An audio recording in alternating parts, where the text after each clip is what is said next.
Hey there, welcome back to our channel. Today we are going to learn a handy trick on how to copy an Instagram link.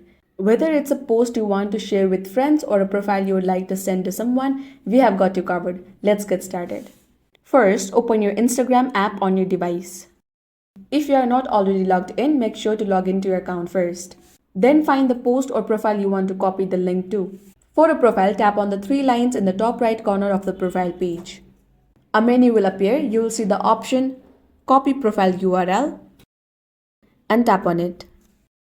There it says Linked Copied. Now for a post, tap the three dots in the top right corner of the post. Same like the profile, you will see a menu appeared. Among the options, you have to click on the share icon. At the bottom, you will see an option of Copy Link. Tap on it and there it says Copied. And that's it. The link has been copied to your device clipboard. You can now paste it wherever you want to, whether it's in a message to a friend or social media post.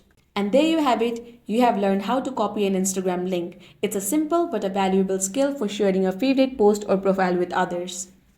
If you found this guide helpful, please give it a thumbs up and subscribe to our channel for more useful tutorials. Thanks for watching and I will see you in the next one.